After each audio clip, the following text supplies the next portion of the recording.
Okay.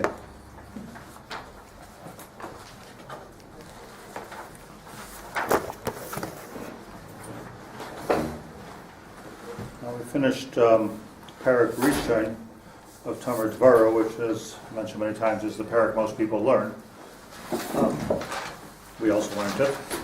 The difference is we're going to go further, but before we do, I wanted to go over some kind of a סיכום of everything that we learned, which is not easy because something we spent probably about 35 hours on, it's hard to do in about 20 minutes to get through. But nevertheless, I don't want to go away with just being like a blur in the air. So a little bit, and feel free to recall more than I can recall of the learning here. We're going to stress the benam l'chavera of it. So the yesod of the Perek Rishon, the introduction to everything, was that people, the way I understand it is that people often say, I'm only human, what am I supposed to do? So the main premise of the Sefer is that only human is a very, very big thing. It's not small to be human, because human means that you were created b'tzelem Elokim, and we have kochos which are far beyond anything that we realize or that's natural to have. It's true that if you just go with what's comfortable and what's easy and what's natural, then we're only human. But there is something within us which allows us to go mamish to a godly level. So only human and then another madrega Yisrael, or only human and Yisrael is one who was Yorish, not madrega? Well, yes. Only human was the intention of a human.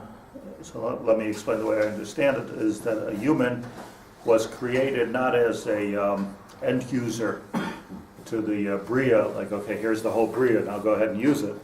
It's yours. L'avda, l'shamra. But l'avda, l'shamra, if you think about it, that was the Tzivoy Ta'ad Marishan and Gan Eden. L'avda, l'shamra was that you are now the finishers. Like when you build a building, so you have all the construction, the inside, the outside, the tashdit, but then you have the finishers. So we're So we're the finishers. We're to make sure everything is down. So HaKadosh Baruch Hu left room for us to create. So we're part of the creative process. We're not just the users of creation. I always think to myself of Cook. Cook says that a person creates a beautiful piece of art if you have that koach to be an artist.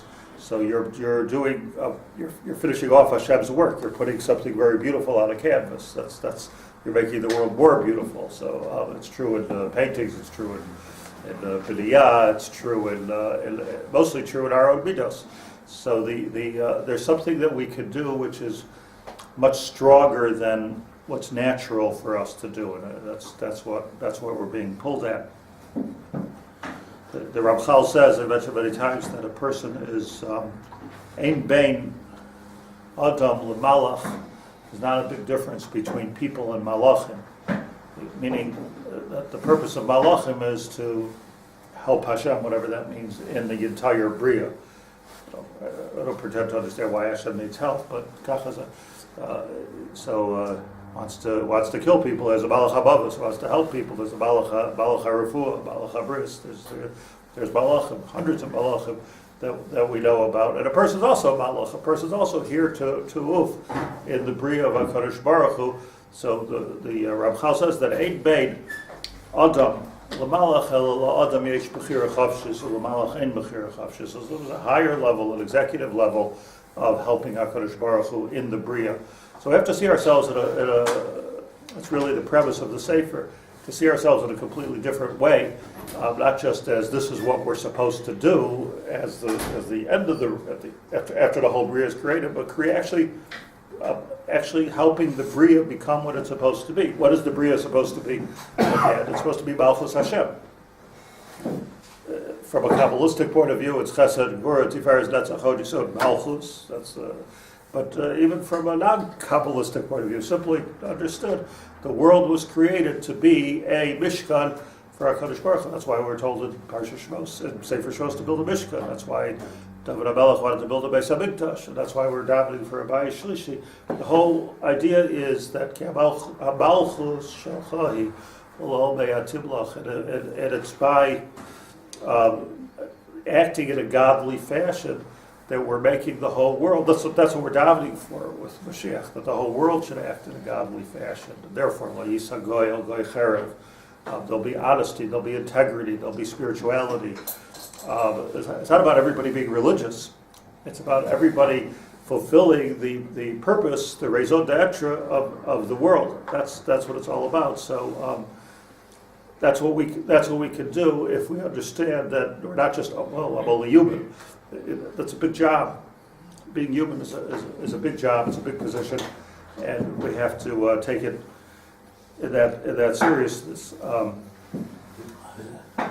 Isn't there a greater difference between a human and a malach beyond the Brera Chavshis, in that the malach can only is given an assignment and he has to fulfill that assignment. The human being actually has creativity, and which the malach does not. I mean, that's But we also have a tachlis. We each have a Much higher, tachlis. maybe that goes together with the Bechir Chavshis, meaning it's a much higher executive position, lower on the chain, but because we have this very what's the word I'm looking for? We could go in many different directions, not just like a malach that has one thing. So it requires executive decision making power. So it's yes. The answer is I agree with you 100%. There's much more to it of being an adam, but there's nothing more fundamental for us than to understand what it means to be a basar v'dam, what it means to be a creation of HaKadosh Baruch Hu. It's not that it makes us holy. Maybe it does make us holy, but that's not the point. The point is not that we're holy. Maybe malachim are holy, maybe they're not. I don't know what's holy, what's not holy.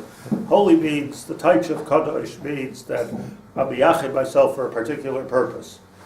So if something is hektish, I can't use it for other purposes. It's hektish. We're hektish in the sense that we have a purpose in the world, and that's to finish off the malchus of HaKadosh Baruch Hu. Now, it's very interesting, just to move right along here, that what the Tomer Devorah focuses on, if you look at all 13 midot of Hashem, which are usually called, let me mention this, the 13 midot of Hashem, people think about Hashem, Kel Rachav V'chad U'lerech HaPai V'Rav Chesed, the 13 midot, which Hashem was Begala to Moshe Rabbeinu, but here the Tomer Devorah decides not to use those wonderful Chumash words that we say over and over again on Saras Yemei Tshuva and on Yom Kippur, but to talk about the words that are not so well known of Micha Hanavi, who reviewed it in his own language. Why? Why don't we just go to the Makor? And the answer is because one is talking about Hashem, and Micha is not, and saying, okay, well, we could try to act godly, but let's call it in Kabbalistic language to make it easier. Yisarusa de la'elu. This is the energy from above. Micha Hanavi, at the end of all the Nevi'im, is talking about it from our point of view. This is he's telling the people in his generation that this is what we need to do. It's not for Hashem to do. Hashem Kel Rachav V'chad. It's for us to do. And by us doing this, can you imagine if everybody would do like nothing else, not Shabbat Mitzvahs Me'noch, not Taryag Mitzvahs, but everyone in the world would keep the first Perek of Tomer Devorah. Cool. For sure there would be a geula, because that means everyone's walking around in a godly fashion. What does it mean to be not walking around like God, but the gaiva of God, but walking around with the anivus of God, meaning that we have a Hashem made a world, He had a purpose in the world. We're part of that. We're part of fulfilling that purpose. The only reason we're created. You can have a good time along the way, but that's basically the only reason why we're created. Like you could have, if you put yourself in an executive position, you could have a good time in the business class lounge or something. But the fact is that's not the purpose of the trip. The purpose of the trip, that's a benefit. The purpose of the trip is not v'yasafta degonecha v'tziroshcha v'yitzarecha. The purpose of the trip is to make malchus in this world, and to be the exalted malach, the malach on speed. You know, the malach that has the bechira chafshis and is multitasking and multifaceted, and that's what we have to do. He surrounds the whole sefer. This can mean so many things. It can mean so many things to our tachlis, but the whole parakrishan is all about, if you come right down to it, it's all about forgiveness. It's all about if we're hurt by somebody or by a group of people, and in order to, that must be the most difficult thing to do, to truly forgive. It means probably the way I understand it is like the Medrash Rabbah says in Bereshis, that tshuva u'maisim tovim is the tachlis of Brias Ha'olam. Tshuva u'maisim tovim. Why is tshuva the purpose of the world? Tshuva is what you do when you do something wrong.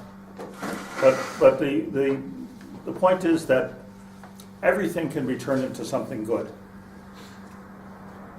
So even if somebody does something wrong, it can be turned into something good. This is difficult. It's easier to kiss the mezuzah or to even give tzedakah than it is to the Kabbalah of forgiveness is very, very complicated, because what that means is everything's fine until I'm hurt.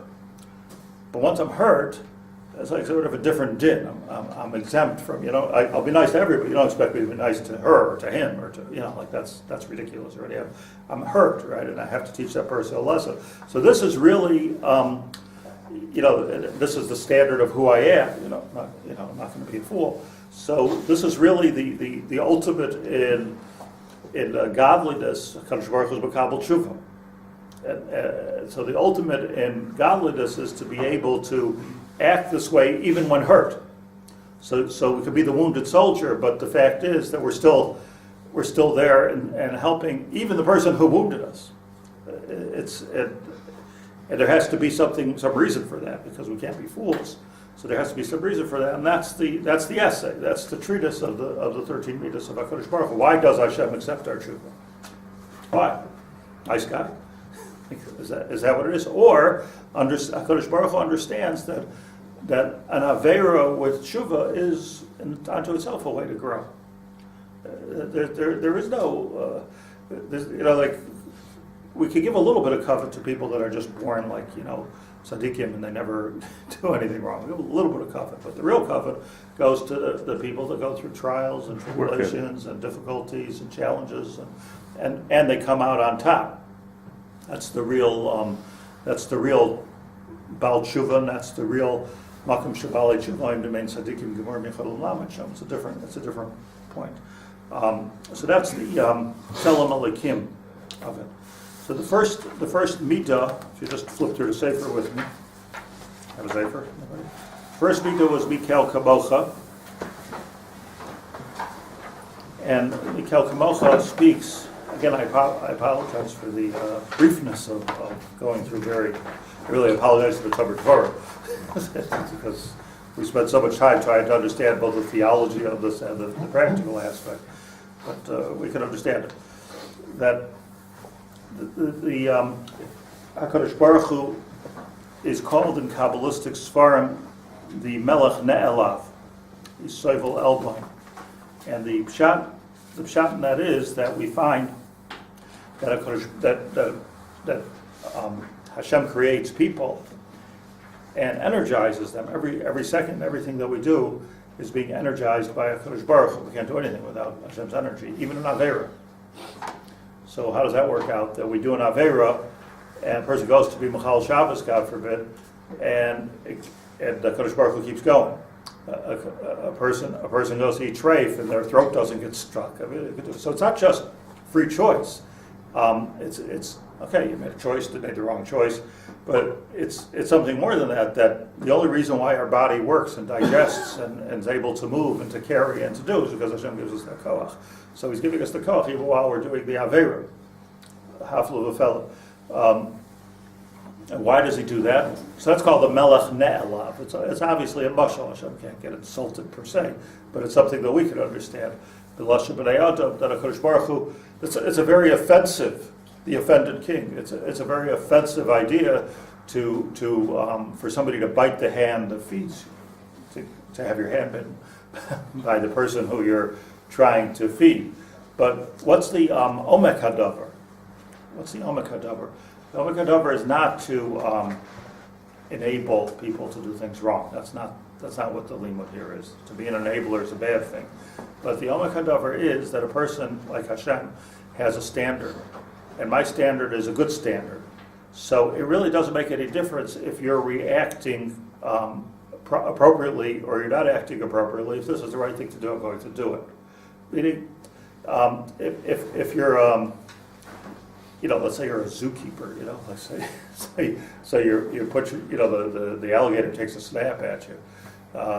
They say, well, darn alligator, I'm not going to feed him anymore. You have to come up with a new chap. But your job is to feed the alligators. That's probably a bad example for humanity, but to pick your own choice, pick your own example. The point is that if I'm doing something, if I'm doing chesed because I like the reaction I get, I think that's why most of the time I do chesed. You like the reaction. You do a chesed, make people happy. You do a chesed, they become closer to you. Good for shalom bayis to do chesed, but that's not really the godly reason to do chesed, because that's all selfish. At the end, the reason to do chesed is because that's my job. My job is to be a type of a person that's sharing with other people. So now, once I know that that's my job, your reaction is not it's koveya whether I'm doing it or I'm not doing it. Relevant. Relevant. Yeah, it's irrelevant. Totally irrelevant. It's not pleasant, but it's irrelevant that a person is not appreciating it. And it's irrelevant even that a person is using the koach that I'm giving him against me. It needs work, and it needs training, but one can't give up at such a time, because if Hashem would give up, then none of us would be here. He would not have destroyed the base of Israel, he would have destroyed the entire world. It would have gone too far. Sorry, is the person allowed to stay hurt? I mean, not intentionally. but Allowed to what? To stay hurt. You know, if he's hurt, but he overcomes the desire to take revenge, but he's still hurt. I think that, like the Shulchan Aruch, the Kitzur Shulchan Aruch says at the beginning, the Kitzur Shulchan Aruch learned at school as kids, but it always stuck with me.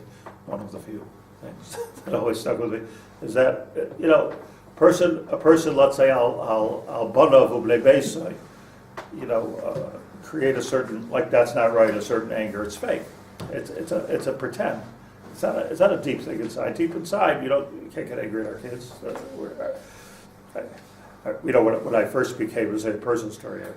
I first became a rabbi. I was 22, 23, rabbi of a shul, and I felt like a punching bag. like everybody. I mean, it's just like amazing. Like I was never in such a vulnerable situation in my life. I mean, thank God over the years I've learned to ignore it, but it was an amazing thing. But I remember going to my Rebbe, Rav Scheinberg, and I was like, oh, these people are like sensitive. You say one thing wrong or one thing that they don't like, so he said, look, if they were all tzaddikim, they wouldn't need you as a rabbi, right?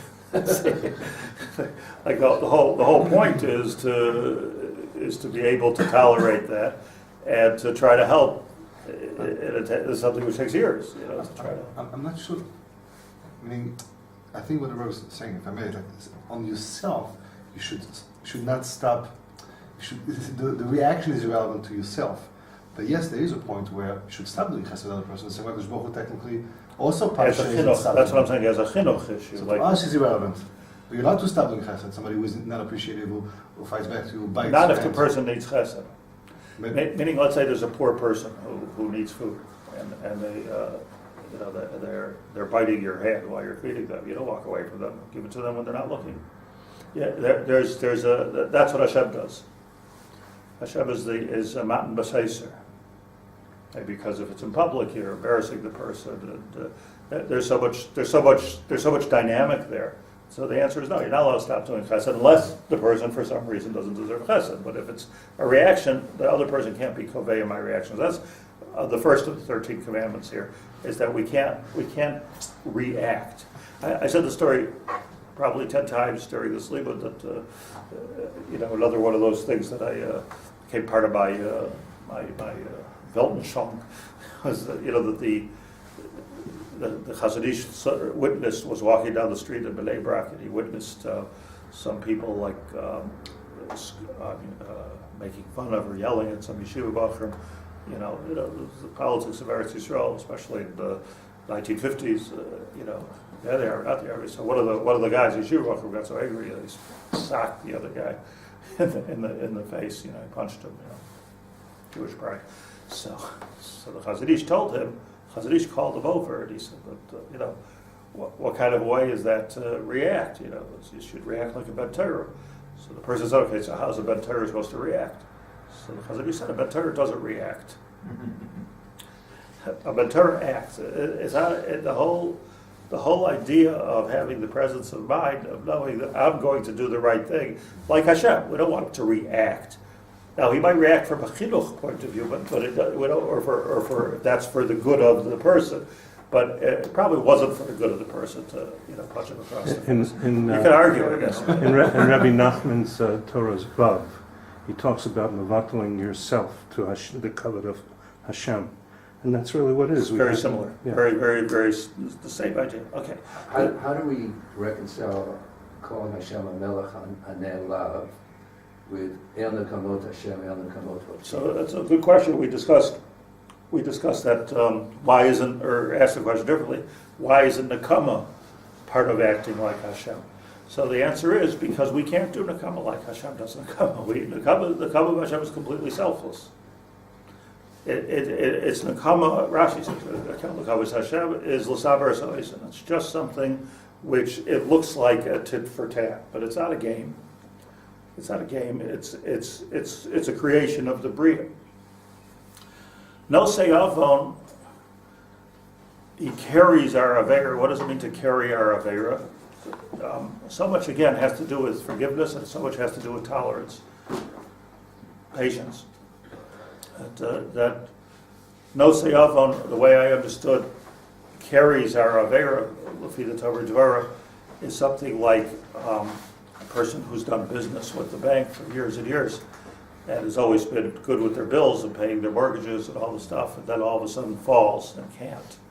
So there is a concept in the English language of the bank carries him.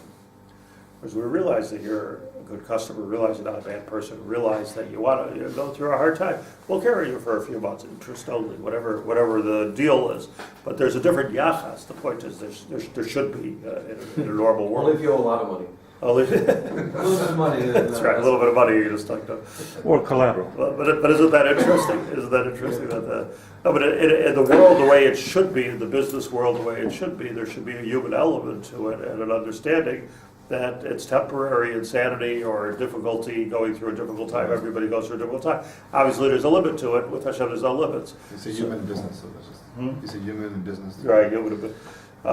So no Seyavon.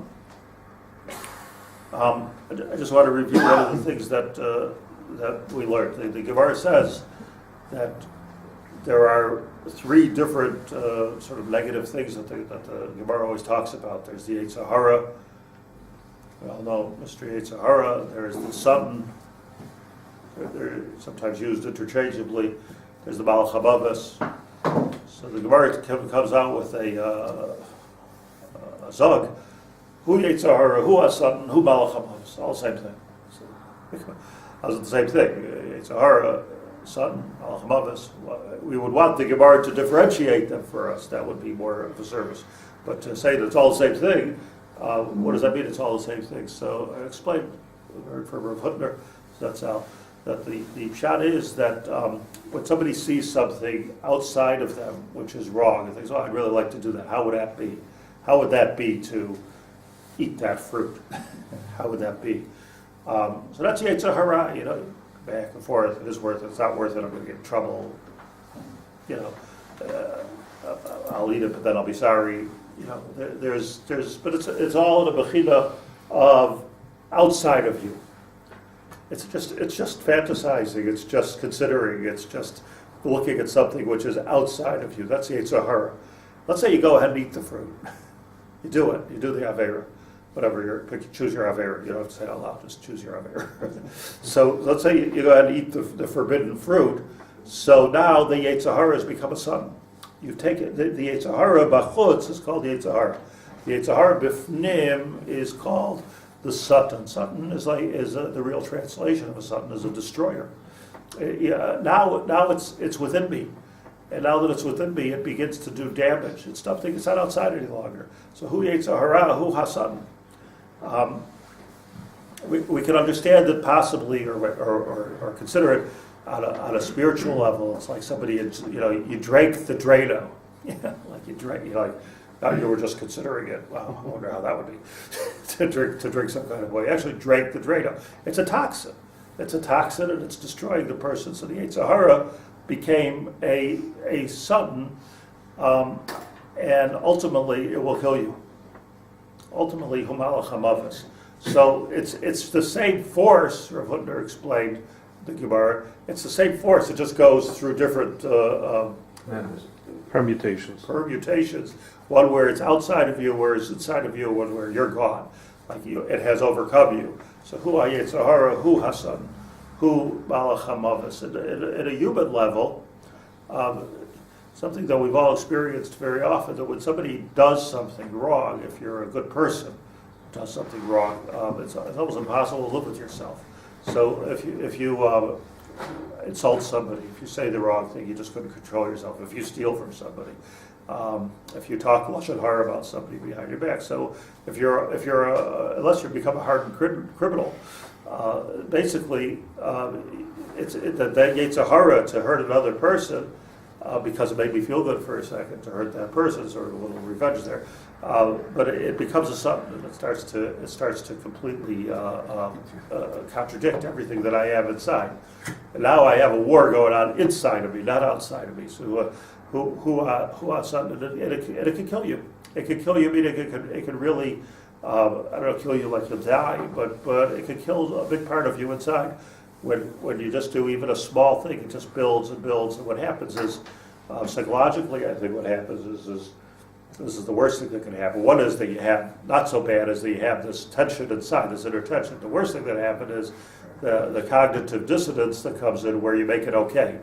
Because you can't live with it in your body, so you just justify it all the time. You want to know why I got so angry and I hit the kid? Because he did this, he did that. So it's one thing. We can't stand the tension inside. So when you do that, when you've justified it and you made something bad good, then you're dead.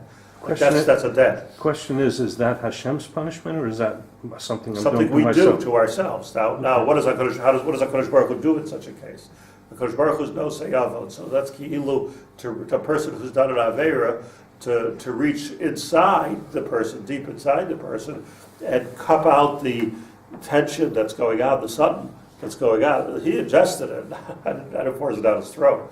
He ingested it, but hold that in your hand and don't let it kill him. Why? Dil b'yachzor b'tshuva. To understand that a person didn't, yes, they ate it, and that's that. That's that. It's hard to get it out enough. But as opposed to the Drano or whatever toxin you're eating, HaKadosh Baruch Hu actually deals with it and doesn't let it kill us immediately. So it means to say, this is a very deep idea, that if somebody has done something bad to us, let's put ourselves on the receipt. Somebody's hurt us. Anybody who hasn't been hurt at some point or another. Somebody hurts us. So there's an understanding that there's possibly a great tension that's going on now in the person who hurt us, and if they've rationalized it and they've created a whole dissonance out of it, so that's even worse. So now the question is, how do I react to it? Well, let him drop dead. That's the normal reaction. Let him, he deserves it. But there is a point of helping that person understand what's going on, and try to help the person take it apart and get it back out. This is a very difficult thing. And what does that have to be my job? Go to a church or something? What do you want from me? Go visit your local Orthodox rabbi and help figure out the therapy of contradiction of something therapy. It's a good idea. A new field, something therapy. So the answer is that really the only one who's in a position to help the other person is the one who himself was offended. And it's a very difficult thing, because like when a person's angry, there's no piyus, there's nothing to do, just making it worse. So you gotta wait. And it takes a tremendous amount of patience. And then at some point, and you can't rub it in, but at some point, if we can have the maturity to be able to take it for what it is, as a thing. It's just a thing. It's a thing that you ingested.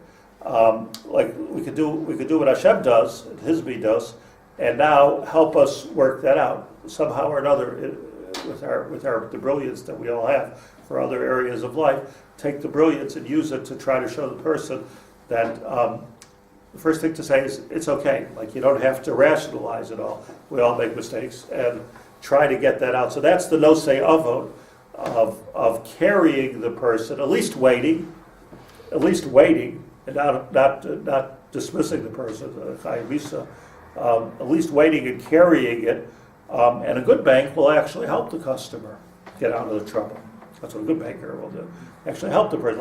Let's take a look at this. Let's get an outside look. Maybe you need a little more capital. Maybe you need a little more support. Maybe you got to cut this out. Maybe you got to cut that out. So there's a that's it. So you got to be the bankers of the other people's emotions. So that's the no say of the second midot. So just to ask as well, we have the Yetzirah, the stuff in the Malcolm, the Sitra Achra is one of those, or is it different? We're getting there. I mean, I remember we discussed it. Sitra, yeah. Well, they're all the way to 10. The overall Pesha is moving right along. Overall Pesha passes over the sin. Hashem passes over the Aveira. It doesn't mean he ignores it. Overall Pesha, that HaKadosh Baruch Hu cleanses. Listen, over means to pass over with a Brillo pad. Scrubs the Pesha. And he does it himself. Ki imcha haslicha. Mahi haslicha shehu roichet ha'ovayin k'dichsiv ki ibrachat Hashem es b'nois tzion. Zaret di aleichem mayim Torah. It becomes incumbent on the person who was hurt. Part of the as I say, the Kabbalah of forgiveness is to be the one, dafka, who's helping the person get out of the problem of hurting people. So it's all against human nature. If you understand human nature on a superficial level, it's all very things that we expect Hashem to do. But it's a like, help me get out of this problem. So if a person did an affair, I mean, can you imagine, like, somebody, I spent a long time being a prison chaplain. The truth of the matter is that I'm not talking about, the bad ones that are in and out and I can't wait to get into jail because they get free food.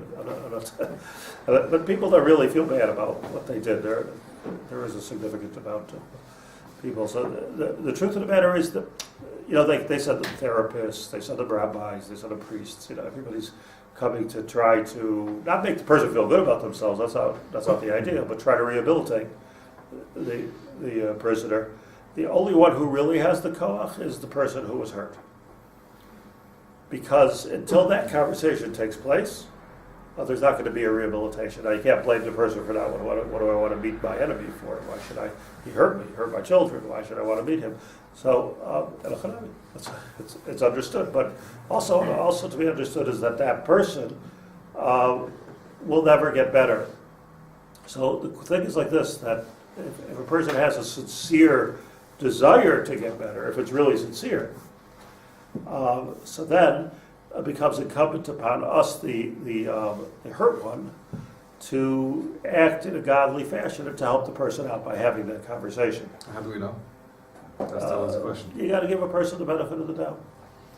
If they say they're doing tshuva, the klal is like this: that if a person is in pain, if a person says they're admitting to what they did. By the way, just because a person does tshuva doesn't mean that you should let him out of jail, because you got to really find out, well, why won't this happen again? But that's a different shmooze. We're not talking about why won't it happen again. We're talking about this particular avera. Sometimes this is too much, but most of the time we're not dealing with killers. We're dealing with somebody who took my seat in shul or something. So it's easier to have the conversation. We can do it again. It's proportional problem. Then I'll tell you. No, I mean, it's not about killing or anything else. If we talk about the Maisa will be done again, then I think that sensitive people I just think that sensitive people don't want to be on the outs. They feel bad when they did something wrong. And it's ironic that the only one who 100 people could say, hey, this really thing's so bad, but the only one that's meaningful is the person who was hurt. That's the only conversation that's meaningful. So make a decision. But it's the ultimate chesed to be able to help the person in that regard. Now, the fourth midot is l'sheirus nachlasai. Why do I think I'm not going to get to 13 yet? No way. The fourth midot is l'sheirus nachlasai, she'er basar. And what we learned, Chiddush of the recently Arizal, recently Zohar, that particularly with Jews, amongst Jews,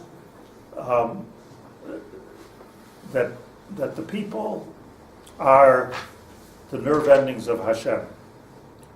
It's a share basar healing. It's like we've all read about twins that never even met each other, that if one gets hurt, the other one feels the pain. We all have this, relationship with our children that, is that we could call from 5,000 or 8,000 miles away and say, is everything all right? Just a regesh. It's nerve endings. It's you can't say, well, that was my finger, that was my ears, that was my toes. It's all one goof. So what we're understanding is that there is such a thing as a neshama haklalis. And if you recall, we're looking. This is a well-quoted Kabbalistic concept that there was one neshama, and the neshama was busted into a million different parts, and here we are. And I mentioned when we were learning this that I asked a whole bunch of Kabbalah that I know, what's the source? I was looking for the Zohar that says that there's such a thing as a neshama klalis. Rav Kook wrote books about it, neshama klalis, but I couldn't find a source for it. Finally, somebody told me it's the Tomer Devorah. This is the source, but it's really, I found actually, it's a Medrash Rabbah, it's in Gracious Rabbah, that when Hashem created Adam, not just in the Gashmi, it's just like we all came from the Gashmias of Adam and Chava, everybody. So same thing as the Neshama, we all came from the Neshama of Adam and Chava. It's all one Neshama broken up into thousands of pieces. So means to say that even if there's no connection per se, where there's something about feeling somebody else's pain. And that's an avoda. That's what Hashem does. He feels somebody else's pain, even somebody you hate. Even somebody who's, different nationality or different. So that's the Sheirus Nachlasai.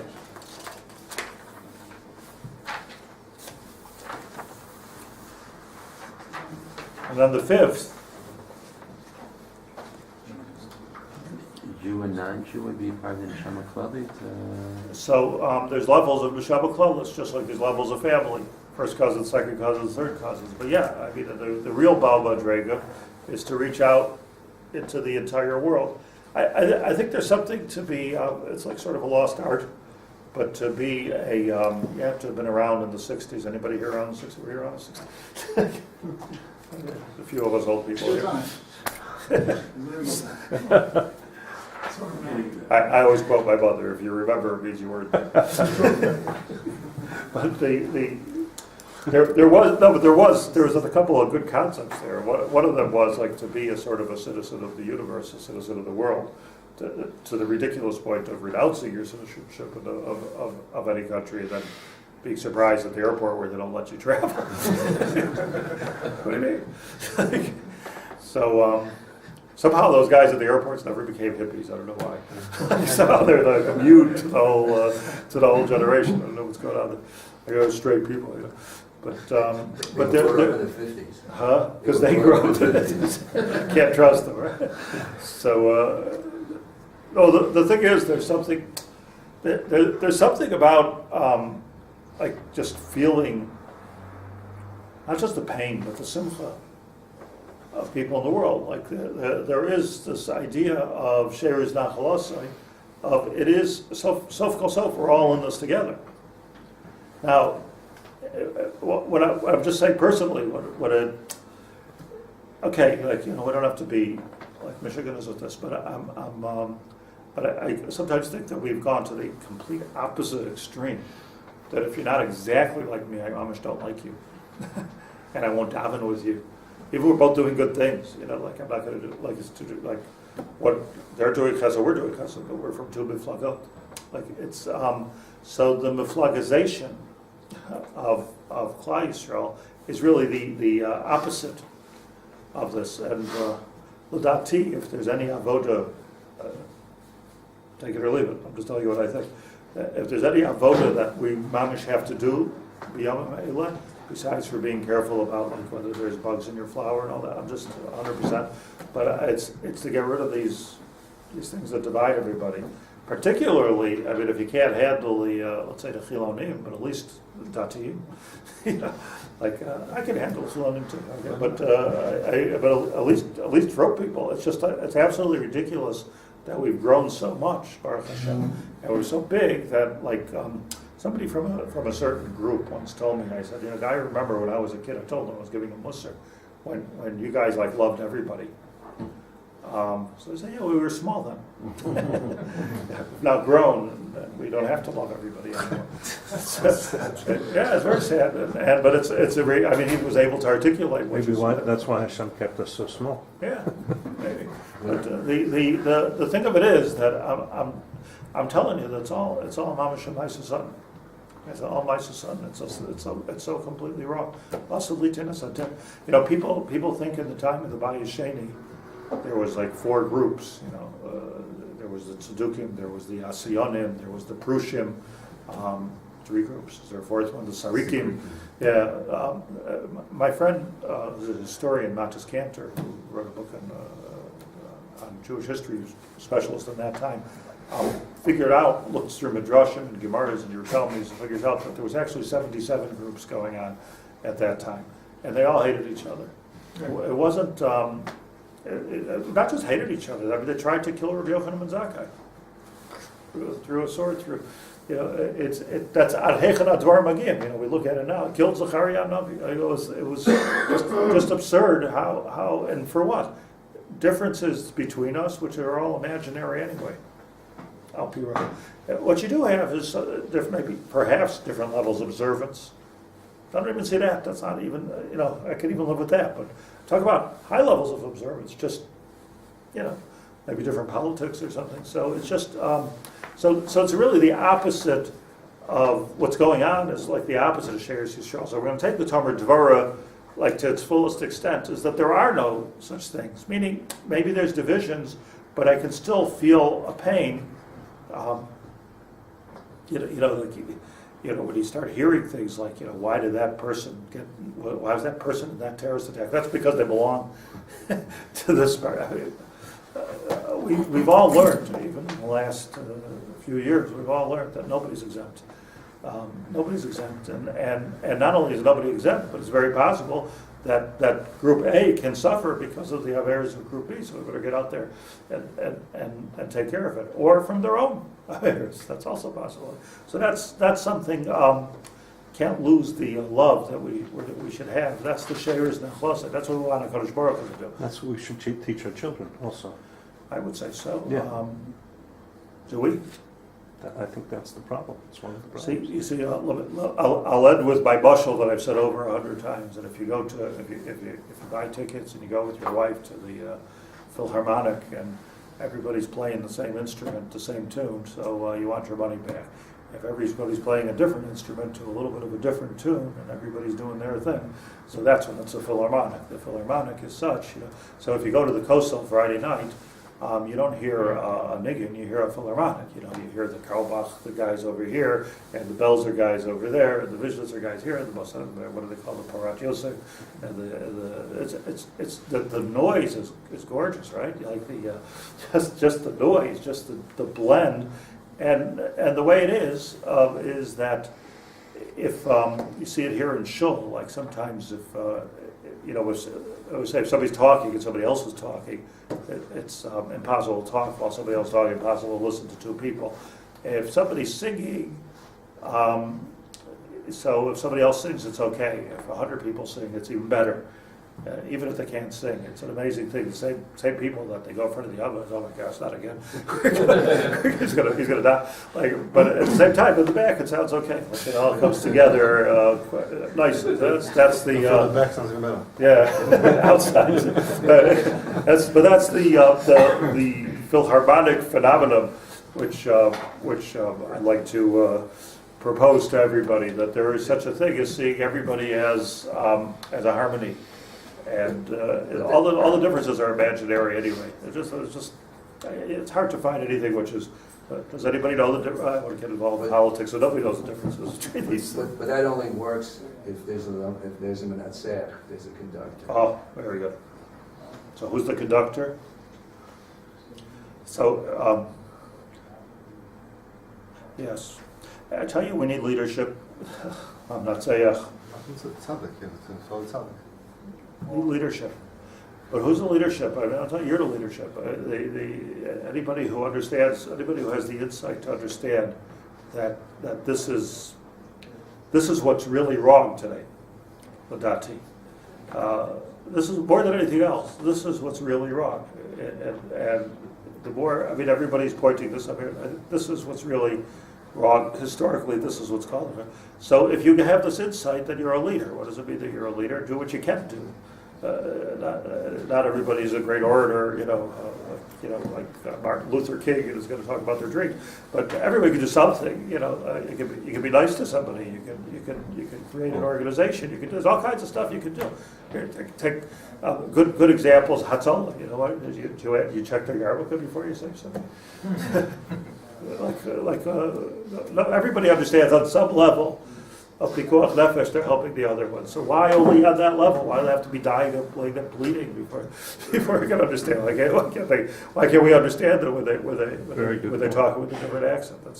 Okay, so we're going to finish the rest on Thursday. It wasn't announced before the shir. You know what, Dory? Maybe let me, because I'll tell you already on the camera. I just want to say this thing. We are making a thing. I'm sorry, we're making a Malav Malka, the Shul, KSY. Making a Malav Malka on Motzei Shabbos. And this is really for everybody who is a member of the Shul, who davens in the Shul, who's not a member, who comes to Shiurim. Everybody is here. Obviously, there are many people, I'd say hundreds of people, without meaning to be boastful, that call me daily and ask me shilas. There's people with all kinds of things.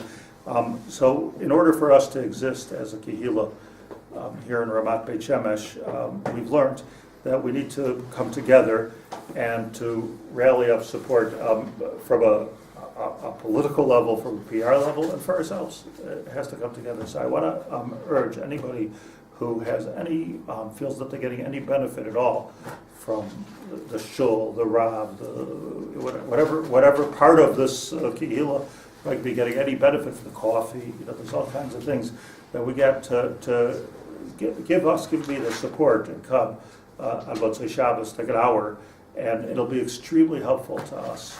It'll be I can't even explain how important it will be on so many levels, and I have the fullest appreciation to anybody who takes the hour out of their time. Bring your wife, come. There'll be sushi, I heard. It's a wonderful thing. So please join us Saturday night, 8 o'clock. Parshas Bashalach, 8 o'clock at Havas Tzion. Thank you very much. Thank you.